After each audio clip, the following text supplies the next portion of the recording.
Ba weep grenade weep ninny bong. Welcome back to Transformers Autobook Club, a weekly podcast where I and a guest read and deep dive and discuss one issue of the Transformers comics from Marvel from the 80s.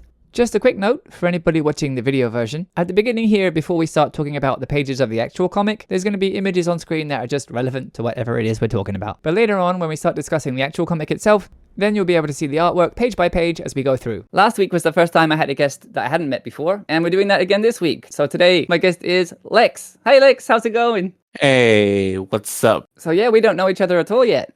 Oh, we met on Blue Sky, and I think we started talking when I started to comment on some of your Transformer stuff. Yeah, I think it was around when the Kickstarter came out. I got super excited, and I was like, yeah, I'm getting this fancy one. Oh yeah, because I saw Skybound's video on it on their YouTube, and I was like, holy moly, why didn't nobody told me about this? I quickly went to the Kickstarter. I saw all these good ones, but they're out of my price range. So I just said, okay, let me just get the Ironhide version.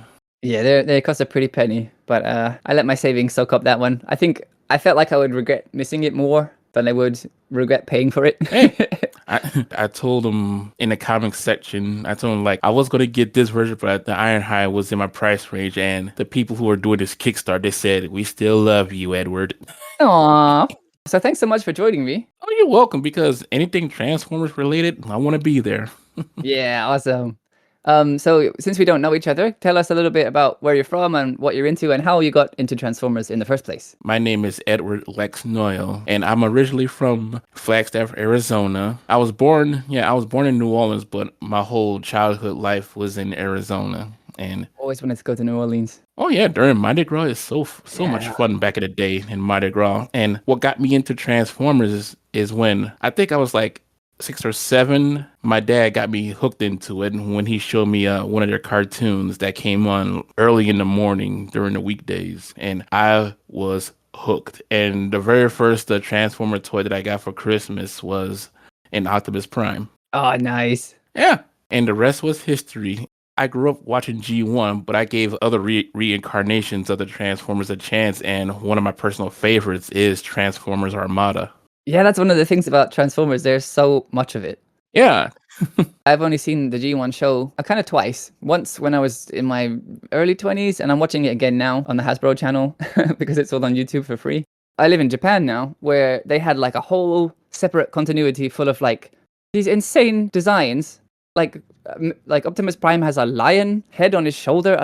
Oh, Leo Prime. Yeah, there are so many incarnations of Optimus Prime out there. My personal favorite is from Transformers Robots in Disguise, and over in Japan it's called Transformers Cargo, I think. I gotta look it up again. I've never seen any of that stuff. So once I finish watching G1 again, I'm gonna go and try and watch all those shows because I'm so curious what is going on there. It looks amazing.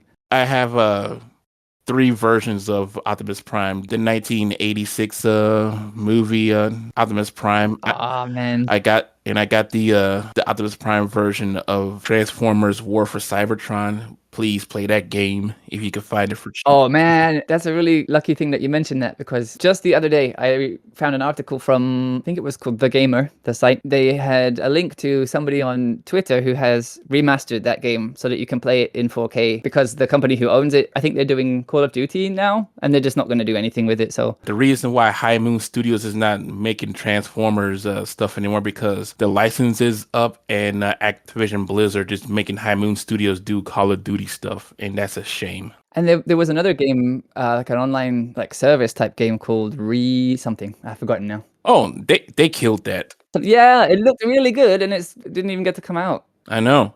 So what we got, like Earthspark was the last game that came out, I think. And that a racing Transformer game that nobody liked. Oh, that's right, Galactic Trials. I wanted to try it, but it didn't come out here. It's not available on Steam for me, so I can't get it. Some of my friends played it, and they was like, "This ain't it, Chief."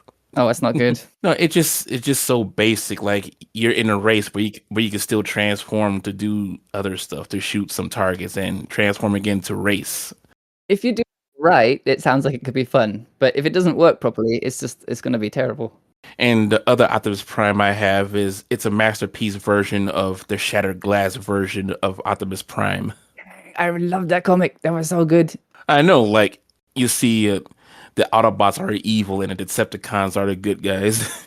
That was a really good one. That because I came to comics so late, I missed like a whole bunch of the Transformer stuff. But Shattered Glass came out during that time, so I was able to read that one. Super good.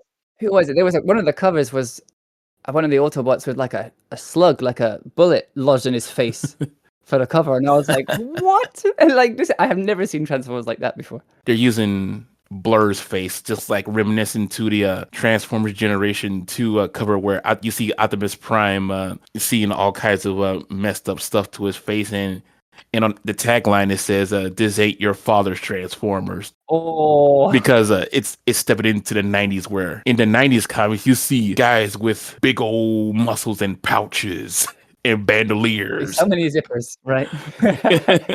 Yeah. Reading those 90s comics of Transformers was a trip, let me tell you. Oof. I'm looking forward to getting there. You sure about that? Ooh, not anymore. No, they just want to try to make the Autobots and Decepticons more 90s and make everybody scowl in every page, like, "Arr!" Right. So we were talking about the show before. I guess that means you must be a fan of the OG animated movie too. Yeah, I didn't see it in the movie theaters because I was still too young. My dad rented the VHS of it, and it was cool seeing all the different Transformers, but I got upset when they killed off my personal favorite Autobots and Decepticons because they want to make new toys. Yeah. I mean, the whole beginning of that movie is insane. So Yeah. the person I was talking to last issue was talking about how animation at that time was really for kids. So it wasn't going to be taken seriously as an adult movie. But I can't imagine taking your kids to watch the movie of this thing that they watch like every Saturday or whatever, and then seeing that like just massacre at the beginning. Like, I don't know what their parents must have been thinking. Yeah, they thought it was going to be like a Saturday morning cartoon show, but a whole hour of Saturday morning cartoons of the Transformers. But no, it was a different experience. And from what I heard, a lot of people were upset. They wrote in and called in to Hasbro saying, "You made my 10-year-old cry." Well, yeah, mission accomplished, I guess. The adults and the kids cried when Optimus got killed. Yeah, I think that death scene is so, like, it's not subtle at all. It's so very clear that he's dead and dying. Like, there's no, like, maybe he's okay. There's no, like, off-screen subtlety to it. It's like, no, he is dying. And even a child can tell that character is dead. Yeah, in the beginning, like, my boy Prowl got the worst of it because you see his eyes and smoke The coming. smoke come out of his mouth, yeah. I was like, that's Oh. my boy Prowl. Yeah, it was. There he goes. Oh, man. Yeah, and every time when I talk to my friend Tyler, we always quote the whole when Ironhide tried to stop Megatron, we say his iconic line, "Such heroic nonsense," and shot him in the head. That's what I was about to ask you. So far, from everybody I've spoken to, the movie is like a big part of the fandom. Like, it's so amazing. Everybody loves it. So I always want to ask anyone who comes on if they have a favorite line from the movie. So do you have one? Oh, there's plenty. More than one is fine. I think everybody has more than one. Megatron must be stopped. No matter the Because cost. and also I'll rip out your optics. Yeah, I love that one too. He's right up in his face too with that one. And my last one is this one. I hate to say it, but yeah, he has an iconic line. Soundwave superior, Constructicons inferior. I love Soundwave. Everybody loves Soundwave. Nobody calls him on Crasomatic. When I was young, I thought Rumble and Frenzy were like Soundwave as kids. Yeah, they do feel like his kids. There's a book called Worst Bot Ever, which is about a pen, a Decepticon pen. But in that book, Soundwave keeps getting Rumble and Frenzy's names confused, and they get really annoyed with him. It's really cute. But right now, I'm working on my human version of my personal favorite, Blaster. Oh, okay, Blaster. Blaster gets no love these days because everybody loves Soundwave. The reason why people like Soundwave is because he has an iconic voice. It's the voice, the look. He's also a cassette player. Like, there's so many cool things about him. But I mean, he's my favorite, but there's something I like about so many of them. Oh, yeah. If I got into collecting figures, I'd be in trouble because there's too many cool ones. Yeah, I pre-ordered the legacy version of Blaster. You won't believe how much they're selling Shattered Glass version of Blaster right now.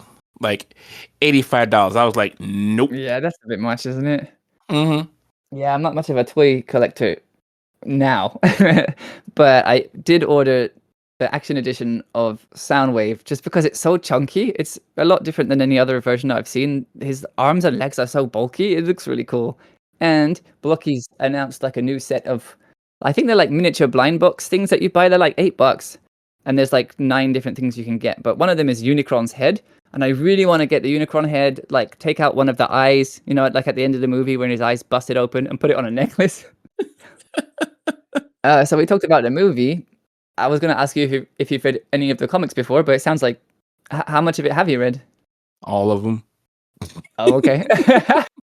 So you mentioned before your favorite Transformer is Blaster. So how come? Number 1, he got some awesome scenes in the cartoon. And number 2, Rewind, Eject, Steeljaw, and Ramhorn. They don't get enough love either. Yeah, Blaster, there was an episode of the show that I saw recently where they went to a concert with Blaster.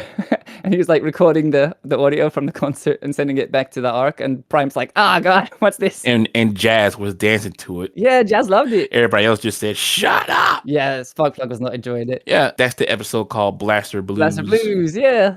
Last question before we get to the issue. If you had to pick, are you an Autobot or are you a Decepticon? Autobot. Oh, it's so fast.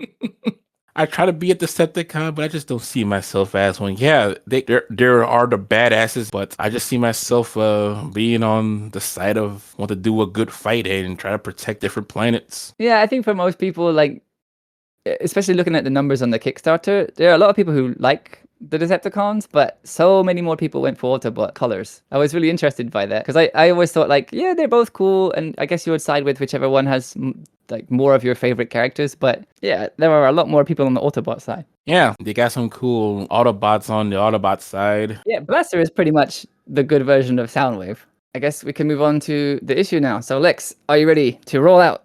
Oh yeah, roll out and bust some Decepticreeps. All right, we're going to look at issue number 4, The Last Stand. What did you think of the cover for this issue? I really like the way that they have like the Autobots down there in the corner, and then the Decepticons are kind of like fanned out around them. So they look really like they're backed into a corner. They're like really fighting to get their way out. Yeah, hence the name, The Last Stand. Yeah, right? So we got Prime, Mirage, Huffer, and Blue Streak. They're all grouped together in the corner there. And Prime is like blasting Soundwave in the chest. And Ravage, Skywarp, Laserbeak, and Megatron are like closing in. So yeah, it's laid out in a really cool way. I think that's a Thundercracker. Oh, it is? Because he's blue. Thundercracker's there. Yeah. And here at the top, it still says number 4 in a 4-issue limited series. So they're still like acting like this is about to end now. But we know that it's going to continue like way beyond that. So I'm so curious to learn. I can't find this information anywhere. When exactly they decided it was going to be continued. And the reason I want to know that is because I want to know when in the writing process of these comics they found out there's going to be more. Because it seems like they knew ahead of time. We'll get to it when we go through. I was gonna say, well, I have the big book of the Transformers Classic Volume 1, and it has an editor's note about number 4. Yeah, I got some notes about that for the end of the issue too, where yeah, there's like some alternate endings that people have found, but it seems like not really. But we'll get to that way at the end. I used the wiki to help me with all that too. So many different wikis out there for different fandoms. It's so useful. There's so much information on there, and mostly I just use like the continuity parts and the production notes, but there's so much stuff about coloring errors and art errors, and they notice so many things that once I read it in the wiki, I can go back and see it and be like, oh yeah, that's really obvious, but I just totally missed it. So I don't know how they're noticing all these things and cataloging them. It's crazy. Right? All right, so a quick recap if you need a refresher on the story so far. The Autobots and the Decepticons have crash landed on Earth, and they need a way to recharge themselves. Bumblebee met Buster Witwicky, aka Spike, in the TV series, at a drive-in, which the Autobots mistook for a congregation of Earthlings, before they learned that the humans are the life forms, and the cars aren't sentient on Earth. The Decepticons spotted them there and attacked them, injuring Bumblebee, who Buster drove home to his dad, Sparkplug. When Bumblebee tells him about their energy problem, Sparkplug, for some reason, says that he'll be able to convert Earth fuel into usable energy for Autobots, which was overheard by Ravage, who then relayed it to Megatron. Megatron had Sparkplug kidnapped, so that he could force him to use his skills to create energy for the Decepticons instead. With the help of Spider-Man, who made a bizarre cameo last issue, they rescued Sparkplug, but Gears fell from a great height and was injured in the process. Ratchet patched him up, and when he came to, Gears told everyone that Megatron had gotten the energy conversion process from Sparkplug. And that's where issue 3 ended, so we're picking up right there after that revelation. On the first page here, we got the title, The Last Stand, and then at the bottom there's the credits. So Jim Salicrup's the writer again. Frank Springer is on pencils. Akin and Garvey are on inks. John Workman did the letters. Nel Yomtov was on colors. Bob Budiansky was the editor. And Jim Shooter, still editor-in-chief at Marvel. What's cool is that once you help do the Kickstarter, if you pick up one of the better campaign rewards, they'll give you a Bob Budiansky card. Yeah, you could get them signed too, but I was so excited, like I waited for the page to launch, and I just quickly got the Grimlock version. I didn't notice there was one further down for the same amount of money where you could get a signature. They were just limited in numbers. So I probably could have got one if I had looked. Yeah. But never mind. The opening page of the issue gives us a bit of a recap as well. It says that most of the Autobots are continuing to try to repair the Ark, that the Decepticons now have the fuel conversion process, and that if the Decepticons are able to continue using it, all that stands between the Decepticons and a total takeover of Earth is the Autobots. Prime, Brawn, and Sunstreaker are watching Buster react to hearing that his dad gave the energy conversion process to the Decepticons. And Sparkplug asks Buster to let him explain. And on the right of the page, Jazz is just standing there, like, dancing. Looked like he's just waving hello. Oh, maybe. I thought he was doing, like, the Charleston or something. His hands are in a really strange position. And the rest of the background is purple, but for some reason he's colored in, so it kind of draws your focus on him a little bit. What did they did to Sunstreaker? Look at him. Just look at him. In these early issues especially, there's just errors all over the place. To the point that sometimes I can't tell who somebody even is supposed to be. Yeah, for me, I just got to look really hard, like, oh, that's supposed to be such and such. Yeah, usually the colors help me a lot, but sometimes you have to look at the head shape or whatever to figure out who it actually is. Yeah. I don't know them well enough to do that yet. It looks like you're getting there.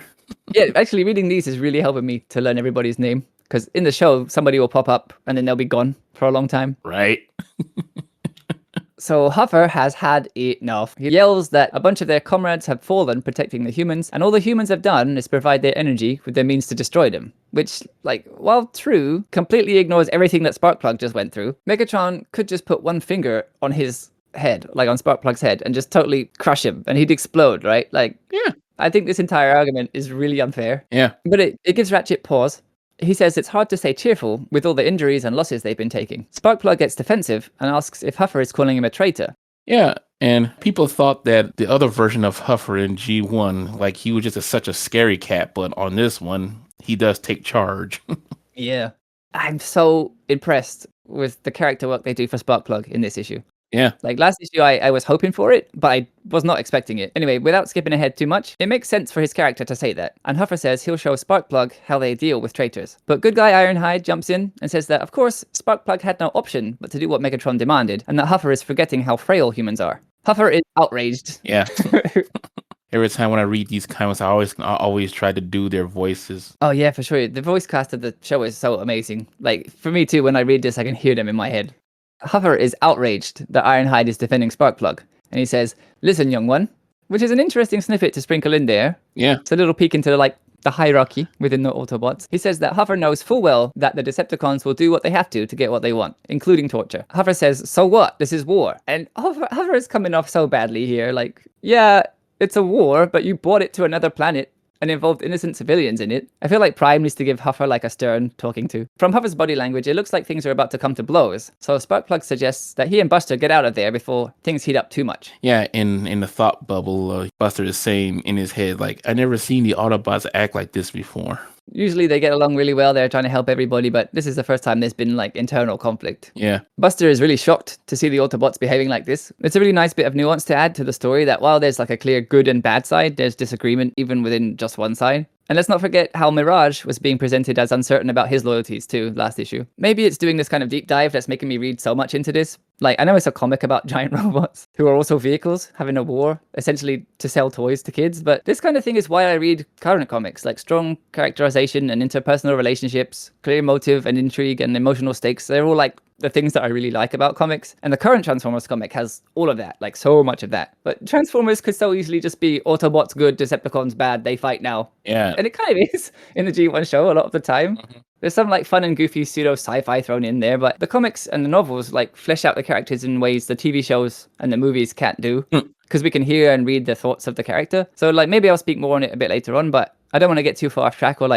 talk about myself too much. But that's an idea of where I'm coming from with some of these observations about what might seem like really small details. Anyway, Blue Streak talks to Optimus, and I'm not quite sure what point he was trying to make here. He says that Huffer is right, but also that the humans stand to lose as much as the Autobots do.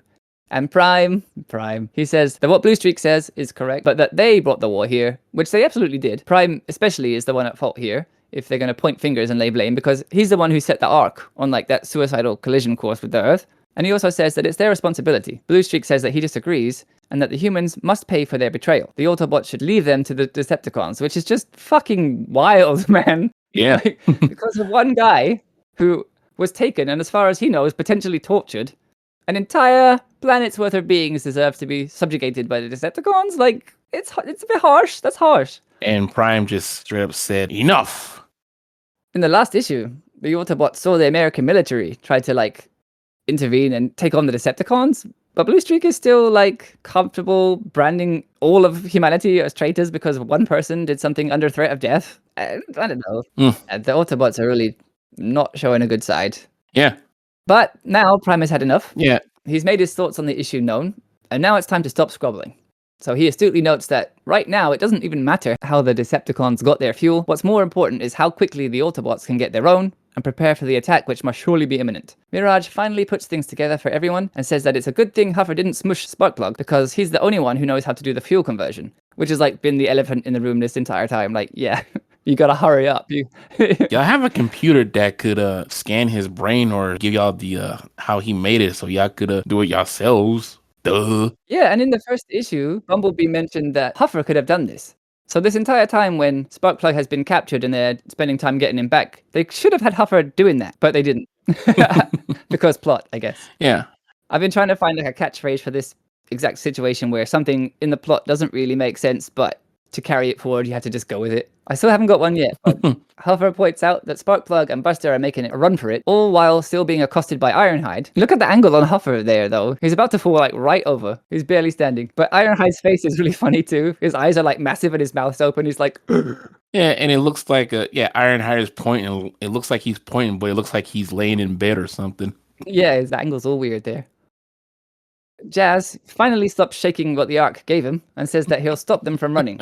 And he makes a wall of fire with his flamethrower just in front of Sparkplug and Buster. What the hell, Jazz? Yeah, I guess he didn't aim at them. That's something. And just for a second, Sparkplug turns into that animation from Street Fighter. You know, when someone's been hit by yoga fire and they're falling over, like, completely on fire. Yeah, but it looks like, but he's not on fire. No. They just color his whole body orange and red. Yeah, when I was first reading it, I thought, like, he was on fire, he was going to die, but no. They do color him all orange for a second. But Buster's right there next to him and he's totally fine. But it's okay, because in the next panel, it's not as dramatic as all that. He's just collapsed. He's not on fire. Buster asks him what's wrong. And leaving that on a dramatic cliffhanger, now we're going to cut to a news report about the Decepticon base. There's more than meets the eye. Yeah. In the news report, they say more than meets the eye, which Jim Salicrup snuck into the dialogue in issue 3 as well. I don't know if it's going to keep happening, but they keep trying to say the thing. It's really funny. So yeah, there's a news report about the Decepticon base, which is now silent, but it's surrounded by the army. And pullback reveal, is drinking in a bar. And it's the 80s, so there's a dude right next to him with a full-on cigar in his mouth, drinking what looks like a martini or something. Was hoping that the news might mention what happened to Sparkplug and Buster, but since Sparkplug was taken inside the fortress by Starscream, and Buster stayed behind at the Ark, the news crews don't know anything about them. He says, doesn't Ted Koppel know that Sparkplug was kidnapped by the robots? And I'm from England, so I had no idea who Ted Koppel was. But he's a news broadcaster, for anyone else like me who doesn't know. At first, I thought it was kind of weird of to assume that the news media would know about the kidnapping. But way back in issue 2, when Sparkplug was taken, most of the street he lived on came outside to see the robots, along with the police officers who were there too. Apparently, none of them relayed what happened to anyone. So I'm with him, actually. It's weird that so many people saw the Decepticons kidnap a human, and that story hasn't made the news. Yeah, they just worried about something else. You know, they took in a human being and they're like, no, the base is silent right now. Yeah, they're more focused on that, I guess. So in the middle of thinking about that, his shoulder is grabbed by Optimus Prime. No, it's not really. Haha. It's his dad in an Optimus Prime costume. Apparently he owns the bar that is in. And the Transformers fight is great for business because lots of their visiting reporters and worried townsfolk are coming in. Yay for capitalism, I guess. Yeah, you see all these people coming to the bar to watch the news and all. Serve them drinks. Why don't you? Like, yeah. Right? I'm with O on that one too. Like, sentient robots are fighting a war on Earth and fending off the army, but hey, the bar's doing okay. What? O says, if they start shooting with nukes, you'll clean up, huh? But his dad didn't take these comments very well. And he says, well, how do you like that? Well, in his head, he's thinking about how kids today have a lack of gratitude. And O storms off, and he gets outside and sees a car loaded with luggage driving by. Yeah, the Rollins. Yeah, he recognizes them, and he says, "What's going on?" And someone inside the car tells him that they're leaving the town, and that if he and his father have any sense, they'll do the same thing. Now we're gonna cut again to something. I don't know how I feel about this. It's Jesse's ballet class, and everyone is wearing these like very tight leotards. And in the first panel, a couple of Jesse's friends are kind of leaning out over a window with their backs to us, so it's undeniably a butt shot in this comic that's mostly aimed at kids. But like, I'm a 38-year-old man who pages ago was harping on about the character development in this. I don't know. They didn't know they'd make it past 4 issues, so nobody knew this nonsense was coming. But maybe I'm really overanalyzing this. Female characters being sexualized in comics is a lot less common these days, but Oh yeah. it's certainly still happening now. Yeah. It was way worse back in the day, I guess, but I don't know if this is okay, but They did this shot because they're looking out of the window and just seeing the Rollins moving away. it just feels a little bit gratuitous to me. I understand. It's still going on today. Yeah, thankfully it seems like less than it used to, and it's less of a selling point for books than it used to be, but yeah, it's still happening. We know that Buster can drive a car, and that he's trying to get into college. So according to Buster himself in issue 1, he wants to get a scholarship. So I guess Jessie is at least 18, assuming that she and Buster are the same age. I'm getting into the weeds a bit, but I was just a little bit concerned about how appropriate it was to show her in a skin-tight leotard, regardless of her age. But it is potentially worse depending on how old or not she is. They might be the same age. So, like, Yeah, that would make the most sense, right? Maybe I'm being like overly sensitive and cautious. Or maybe I'm being the right amount of sensitive and cautious. I don't know. Either way, I was conflicted about this, and I just wanted to mention it. But that's what's happening anyway. Thankfully, in this 80-issue sprawling intergalactic war story about transforming robots, I don't expect this kind of thing to come up that much. But I thought about it, and I thought maybe I should just address it. The women or girls at the ballet class go to see the car that O saw, and from the way the car is packed with luggage, and there's a little trike on top too, they figure out that they're leaving the town. One of Jesse's friends says that she can't believe that anyone is taking this robot business seriously, which is batshit. Like, lady, they're holding off the whole army, including helicopters. What's not serious here? Like, she must have not seen the news, I guess. Jessie thinks to herself about how she thought coming to class would take her mind off things, but she's really worried about Buster, and she's still wondering if she'll ever see him again. And back at the Ark, the Autobots ask about Sparkplug. Apparently, Buster can diagnose what happened to him because Sparkplug has collapsed, and Buster says that if they don't get him to a hospital, he'll die. Ratchet transforms into an ambulance and says that he's the guy for the job. And Optimus picks up Sparkplug to load him in the back, saying that he hopes he can be repaired, which is kind of cute. The Autobots are still getting used to the distinction between like humans and robots. yeah, because Optimus asks, is your father still functioning? Yeah, it's so cute. Buster guides Ratchet along the same way he did with Bumblebee in the first issue. Like, you can't really drive an Autobot, but you can tell it which way you want it to go. Yeah. And they head to the hospital with Sparkplug still passed out in the back. While he's unconscious, we get a full-on Korean War flashback sequence. Yep. This comic is from 1984. So it was written 29 or 30-ish years after the Korean War in 1950, which lasted until 1953. And the 80s was a very different time for what was and wasn't acceptable, like we've just seen up the page a little bit. So I was a bit wary to read this flashback. Yeah, I was born in 83, and I think I was still a baby when this came out. Yeah, you must have been 83. This is 84. So you were 1. Yeah. Just at the beginning of this like sequence, I'll say now that it's all handled extremely well. There's nothing that could be considered problematic that I could see. But IDW did recolor this comic, so this is not the original printing. So while like I'm really impressed with the handling of this, I'm curious to see how it looked originally to see if it's as sensitively handled then. The Korean soldiers are depicted in a way that we don't really see them that well, so it sidesteps any kind of unkind representations. The focus is mainly on Sparkplug himself, and the characters talk about their situation, but they never really reference the Koreans at all either. So there's no like slurs or you know. Now, I don't think they have any racial slurs in this and that in this comic. No, and it was the 80s, and Marvel had done that before, so I was really like, ooh, is it going to get uncomfortable? But no, it's all right. It stands up to 2025 standards of sensitivity, which is impressive. Yeah. But I wanted to quickly talk about how amazing it is that this entire thing is even being addressed and addressed properly. It's being handled so well. And for anyone who's listening or watching and might not read so many comics outside of these ones, I've read a bunch of 60s, 80s, and 90s Marvel comics. And at the risk of getting some heat from like long-time fans, I don't think they aged that well or read particularly well now outside of the context of the time period. So I appreciate there's like a history there, and they are significant in the context of that time, but I totally get that coming to them as a reader of current comics is going to color how I see them. And there's so many people who love those classics and appreciate them in a way that I can't, and I wish I could. They're cheesy to me, and they're goofy, and they're kind of nonsensical, but there's a lot of spectacle and pages of characters kind of just yelling and posing.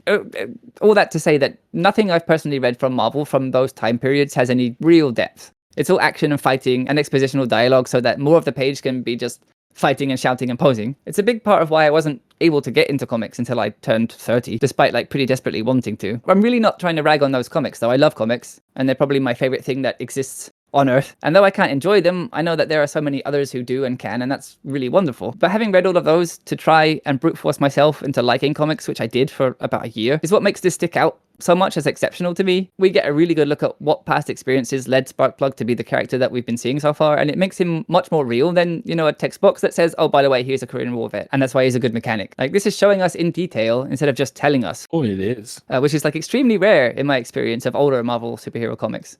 And this comic is from Marvel, which makes it stick out to me even more. I just think that this storytelling is so good. Yeah, that is true. Yeah, I really wish more comics from the 80s and onwards had taken this kind of approach. It's awesome. So sorry, big sidebar there, but back to what's going on. Sparkplug, whose friend calls him Sparky, which is nice, is passed out asleep in the passenger seat of a Jeep, and his friend is chatting to him anyway, saying that he's jealous and would love a good night's sleep. But Sparky is an ace mechanic, and another unit needs him and his skills and the truck they've got to repair their ambulances. The truck runs over a mine and gets destroyed, and the poor driver is killed, though they just show him kind of laying on the floor. It's not gory or bloody, but the text specifically says that the mine killed him, poor guy. Sparkplug survives and gets taken as a prisoner. He's a handy mechanic though, so he's put to work repairing vehicles for the Koreans. There's a Korean soldier in the foreground of this panel, but they've opted not to draw the eyes. I'm so curious about if the original printing is like this, because what we're reading is like that, like I said, that recolored version. Having the face blank like this is a really ingenious way to avoid doing anything offensive. So I'm really curious to know if it was always like that. Sparkplug thinks that it's lucky that he's of use to the Koreans, because things might have ended badly for him otherwise. He's being watched, and he needs to find a way to escape. They reach the hospital,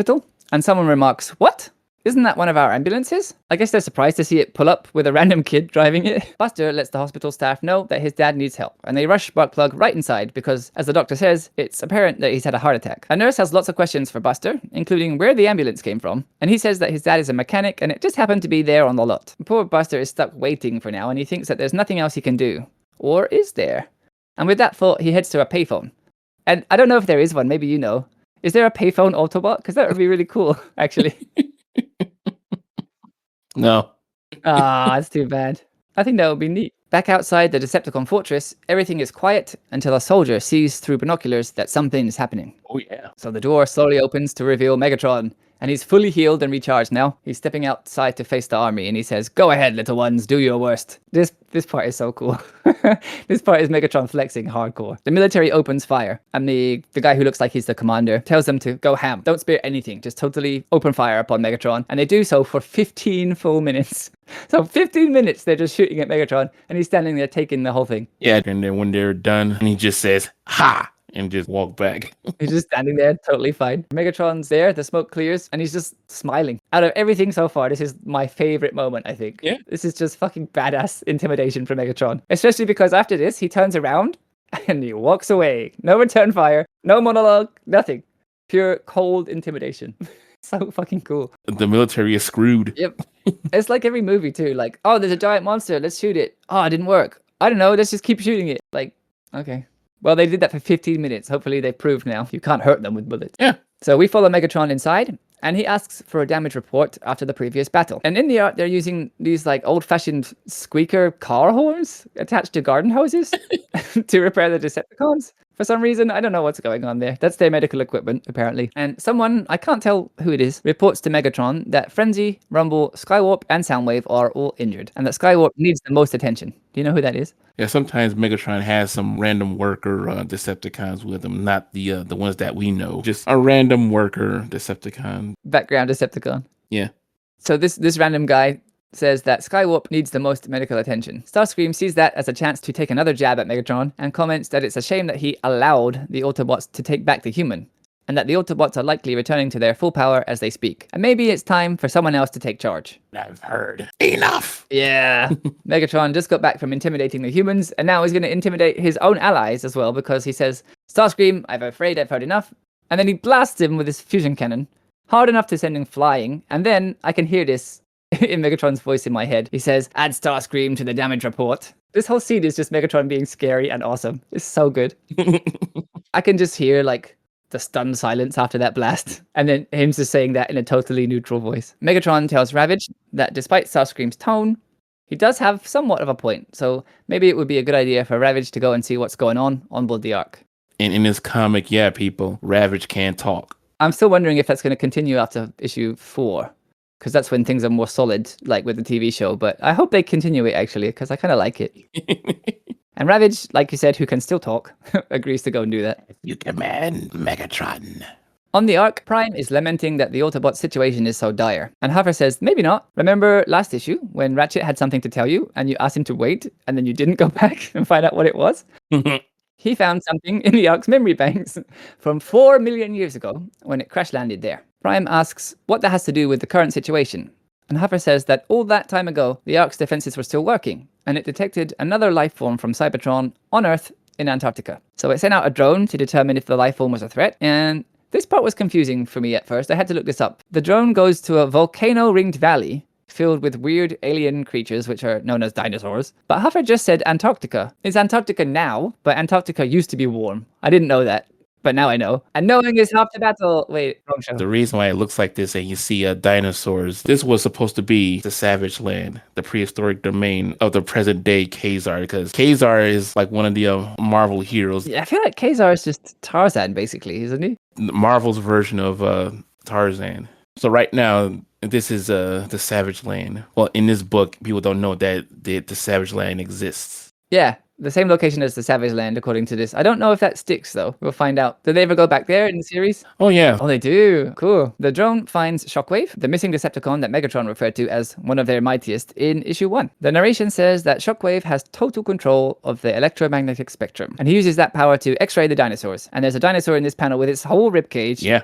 Either like visible because of the rays or just fully exposed. I can't tell what he's done to that poor thing. But it does look like it's fallen over backwards, like in pain or dying. The drone confirms that Shockwave was the threat, and it was also the first time it scanned any life forms on Earth. And since nothing mechanical existed back then, it deduced that the dinosaurs were the dominant life form on Earth. So it took that information and converted 5 Autobots into the Dinobots so that they could blend in on Earth. So that means 5 of the Autobots became the Dinobots, which is not what went down in the G1 cartoon. No. That was completely different. But I actually way prefer this. In the G1 cartoon, it was Wheeljack who created them. Well, 3 of them. Yeah, I really prefer this origin for them, though. It's way more interesting for me to think that there are like 5 Autobots who just got their bodies completely changed. So I don't know if we ever get to see them take forms besides the Dinobot forms they get given, but it would be so interesting and neat if they had some sections about how they used to be before that happened to them. This little introduction panel gives us each Dinobot along with their name. So we have Snarl, the Stegosaurus, Grimlock, the T-Rex, Swoop, the Pterodactyl, and one of my favorite voices from the G1 show. Swoop's voice is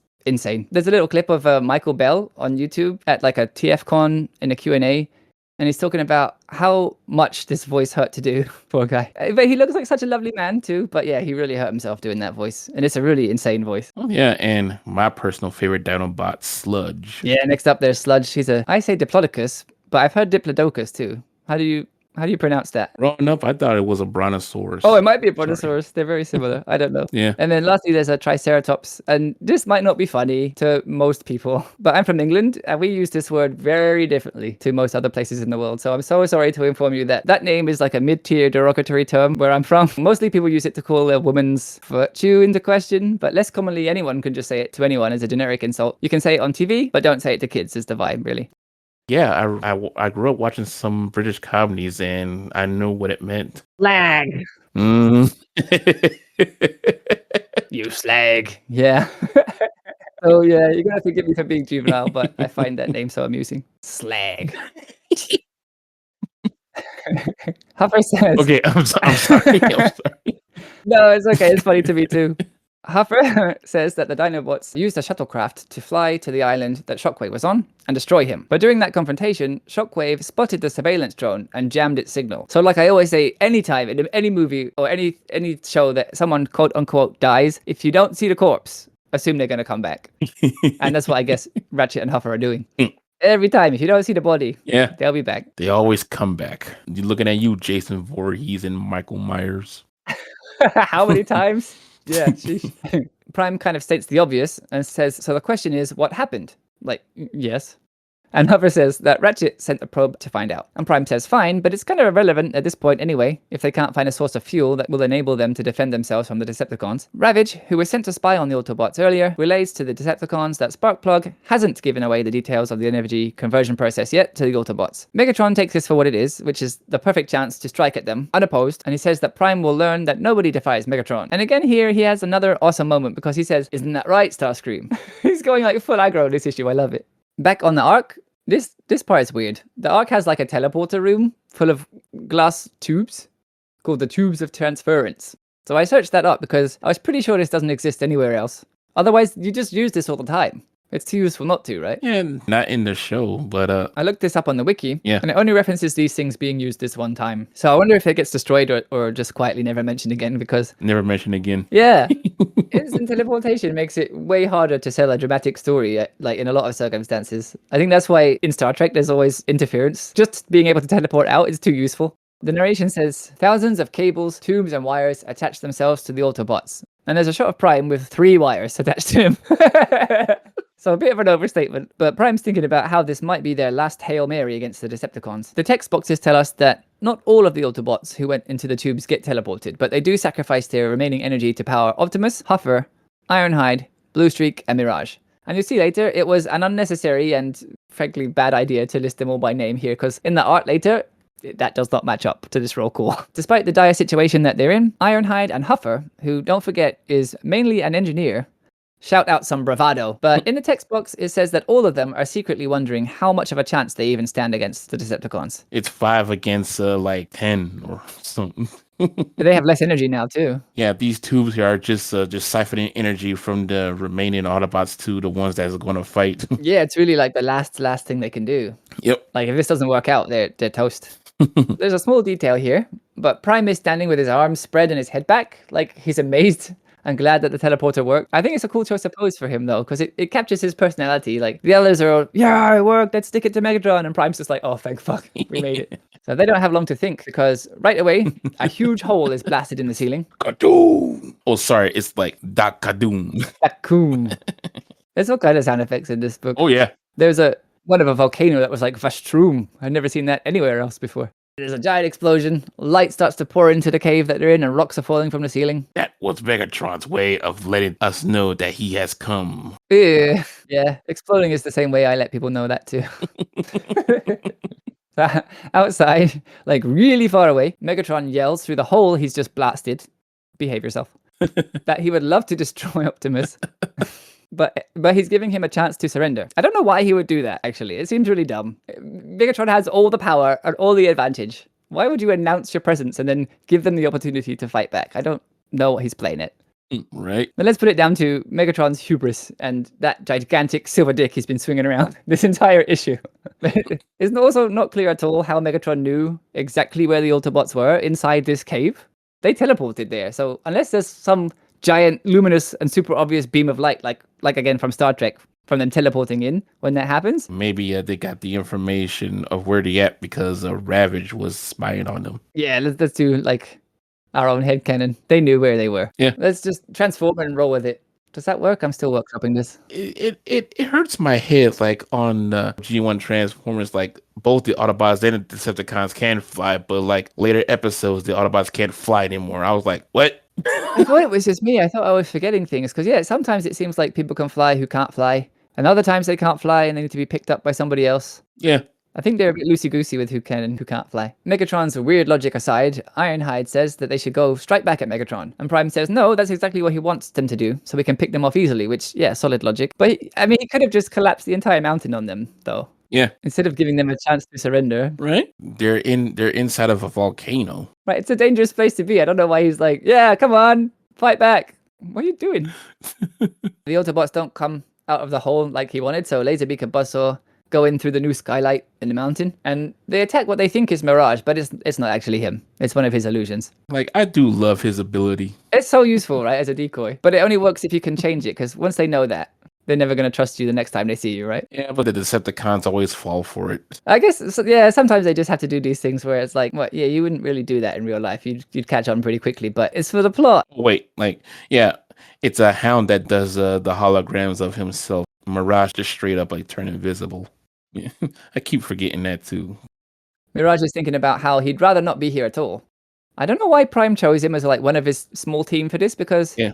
like maybe his ability is really useful, like as a decoy. But the guy's heart is not in the fight, and it hasn't been for a while. He's always thinking about how he doesn't want to be here, and like maybe he's on the wrong side even. So I really wonder if that plot thread is gonna like amount to anything later on, because it's really interesting to have a guy who's thinking about defecting. He just wanted to just stay in Cybertron and just be him. That's all. Yeah, he does mention that a bunch of times, like, ugh, I'd rather just be at home. But Cybertron 4 million years ago was flying through the galaxy, and we don't know at this point if it still even exists. Ravage, who was hiding in the shadows, pounces on him and says that he's going to finish what he started the last time they scrapped, which was in issue 2. Mirage keeps Ravage busy, saying, we're both from Cybertron, why must we fight? But at the same time, he's thinking about the rifle he dropped because he wasn't prepared for Ravage's attack. Ravage says that he isn't there to talk, and he bites down on Mirage's arm, which lets out this big snap sound effect. And in a couple panels time, we'll see he's bitten clean through it, and he's like severed it from Mirage's body. Yeah. With his other arm, Mirage grabs for the gun, thinking that he forgot how crazy Decepts can be. It caught on. I really don't like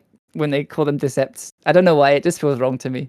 Like, yeah, some of these Decepticons are crazy. Like, try to talking to them is like talking to a brick wall. So you just got to fight fire with fire. Yeah, I'm so curious actually to find out as it goes along who's really loyal to Megatron, who's just scared of Megatron, and like who are in his kind of cult. Some of the Decepticons join him out of fear, and Soundwave, he just believe in Megatron's cause. Yeah, Soundwave seems to be like, I don't know if he necessarily respects Megatron, but he respects what he's doing at least. Yeah. So Mirage gets hold of his gun and he blasts Ravage full in the face with his armor-piercing liquid fuel dart. Try saying that 3 times fast.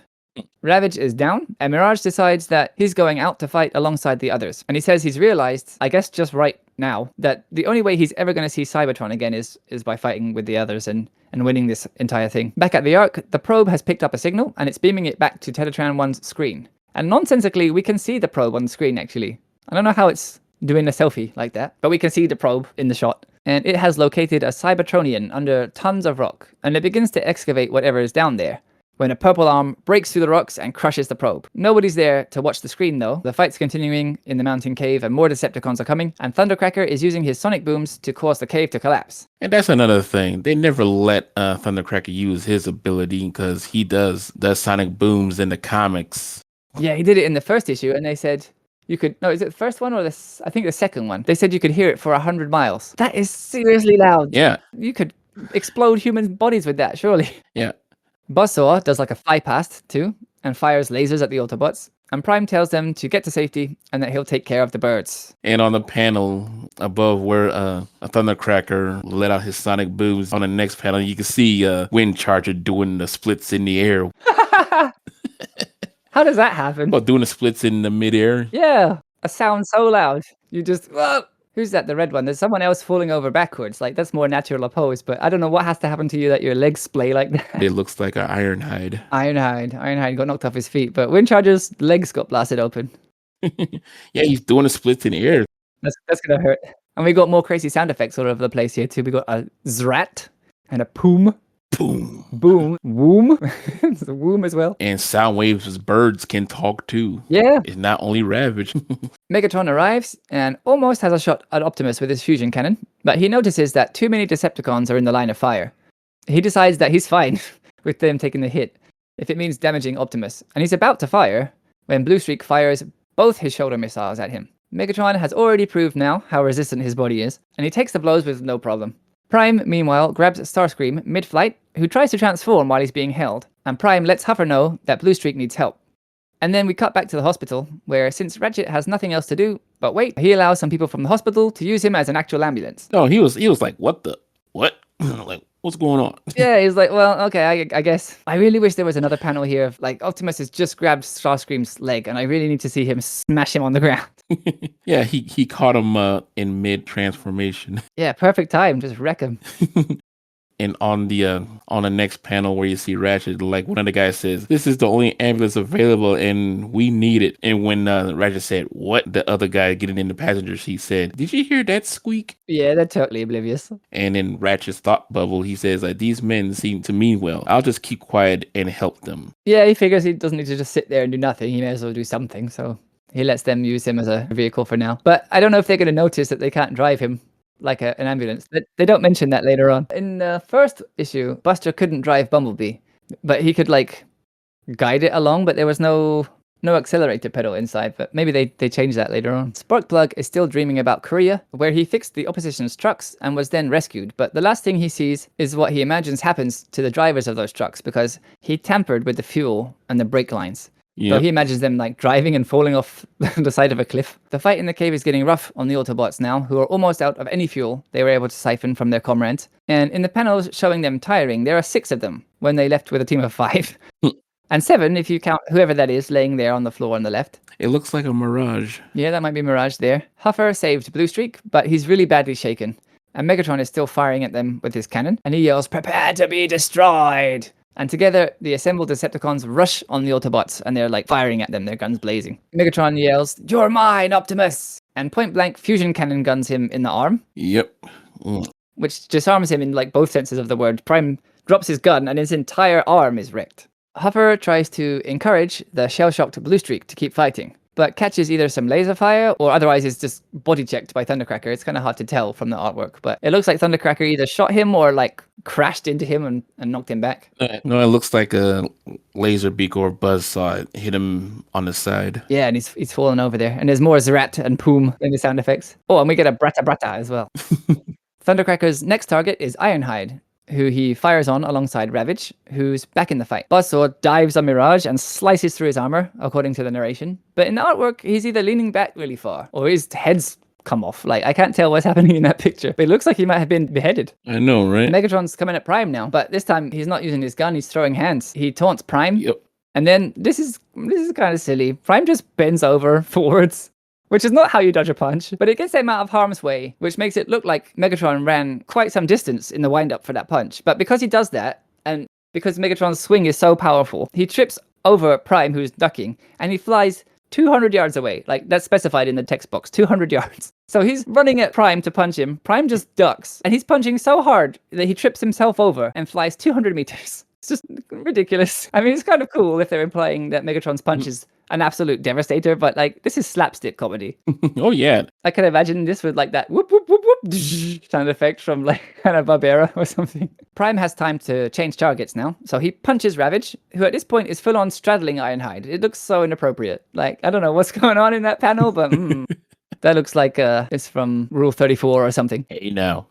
Let's just leave it be. Just leave it be.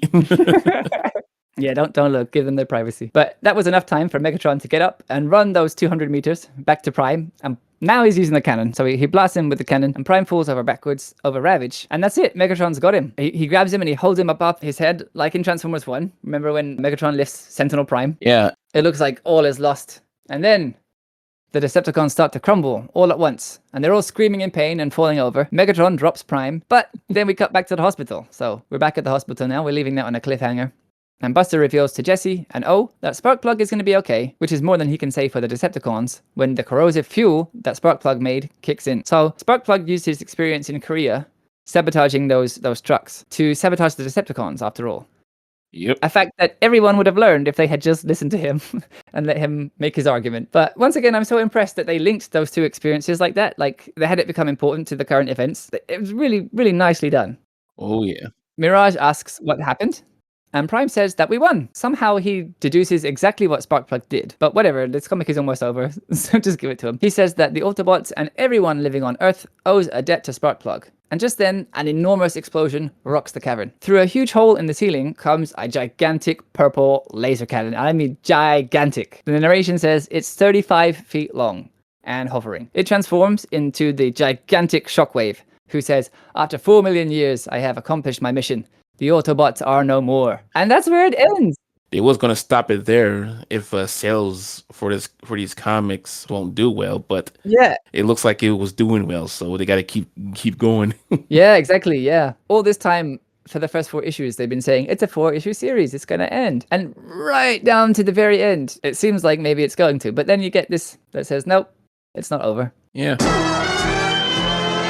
At some point, the comics run got extended, but like I said earlier on, exactly when is a fact that I can't find out. I really want to know. And there are 2 reprints of this issue that offer alternative endings, which apparently would have been used if the series didn't catch on and wasn't popular. But there's some contention there because according to the fan wiki, which is where I get all this useful information, so shout out to the wiki because it's so useful. The first chance anyone had to see the alternate supposedly conclusive ending comes from, this is such a weird sentence. So it came from a publisher called Federal Publishing, and they did an ice cream promotion for a brand called Peter's Ice Cream in Australia. So for some reason, this ice cream company reprinted issue 4 in 1985. And in that reprint, they cut out all of the Dinobot stuff, and then they expanded one panel from the page before the last one, so that it takes up half a page. So it just reads really weirdly, and it ends really abruptly. In the closing moments, Prime makes a short speech, and then kind of out of nowhere, there's a big explosion, and that's it. It just ends with an explosion. It's really weird. It doesn't even appear to clarify who was hurt or who caused the explosion. It's not an ending, really.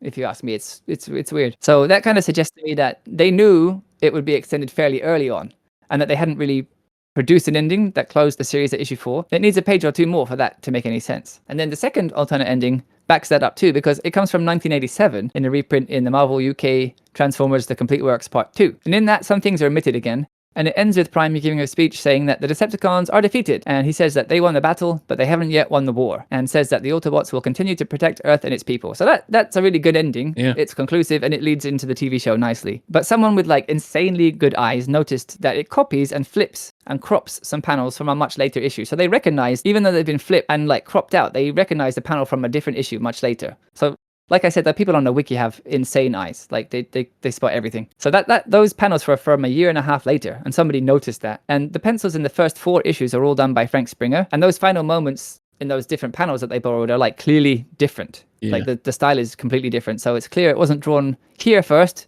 and then they used it later. It must have come from later, and they reused it and said that it was from earlier on when it wasn't. And there's also the inclusion of the Dinobots too, which introduces them but stops there without them appearing again. So it's clear that was like set up for later stuff. Yep. So all this to say that, yeah, I don't think it's the case that they changed the end because the series got extended. I think they knew it was going to be extended before they even wrote the ending. So I don't think there's even an ending that exists. I think they always knew it was going to go on for longer. Yep. So yeah, that's where we end. It's a really nice ending because we're going to get more. And Shockwave, this giant beast, has shown up, and everyone is down. Yeah. So overall, Lex, what did you think of Transformers issue 4? Yeah, it has character development, the good and bad sides of war and more morale choices. Like, yeah, these Transformer comics has it all. Yeah, I definitely prefer it over the show.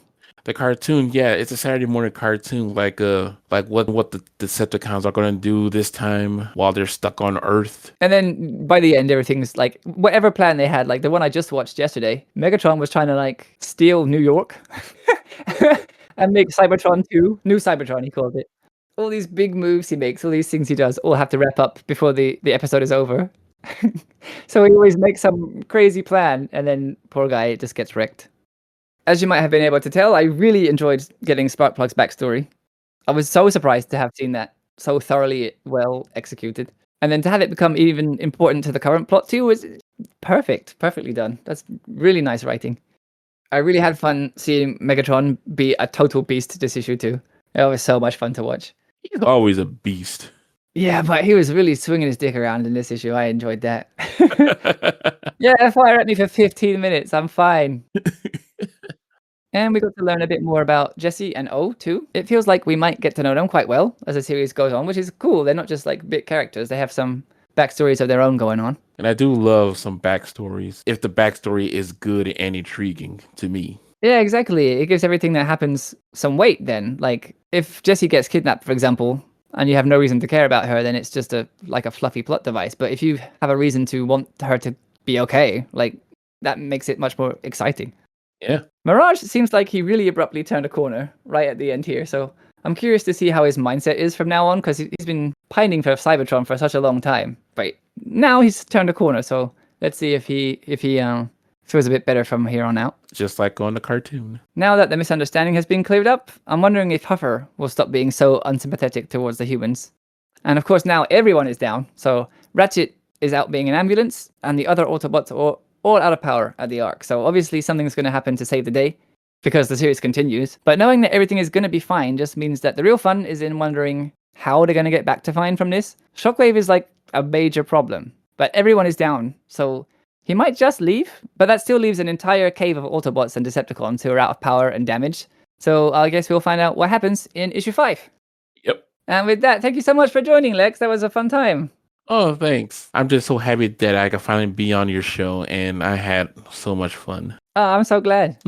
So, as I mentioned in previous episodes, I want this to be like a community thing, and I want anyone to feel welcome to come and join. But that said, I don't know how that's going to work out with time schedules and time zones and what days people are free. Perhaps I'll ask you to come back another time in the future if I have a gap in the schedule. I'd be glad to come back if you want me back. Awesome. Thank you so much. Oh, you're welcome.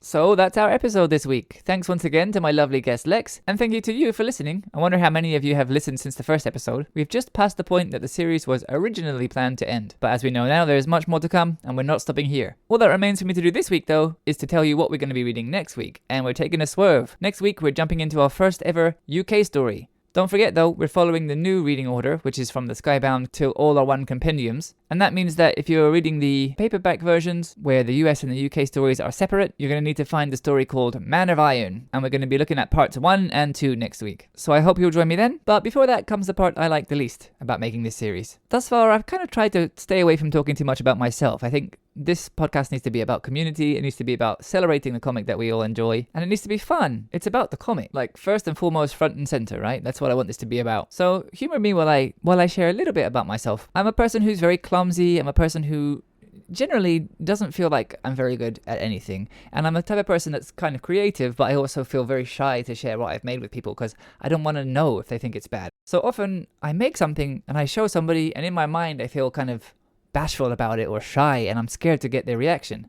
But this series is so opposite of that to me. I'm so proud of what we've made together. I genuinely think it's fun. I think it's funny. I think it's balanced. I think we're making fun of things that are silly. We're celebrating the things that are good. I really think the tone and the vibe of this is just what I wanted. And I can take a little bit of credit for that, but it's also in large part down to the guests who are laughing along with me and cracking jokes alongside me, and that's perfect. That's exactly what I wanted to do with this. So it's difficult to explain for anybody who doesn't know me well, which is all of you. I'm not a prideful person. I'm not a person who easily says, I've made this thing and it's good. But I totally feel that with this, and that's a really wonderful feeling. I'm actually proud of this, and I'm happy with this. So I genuinely don't think the reason that not so many people are seeing these is because it's not good. I think it's a niche within a niche, and that's hard to find the right audience for, and I think maybe eventually if I keep going long enough, the right people will find it. And that's where I need your help.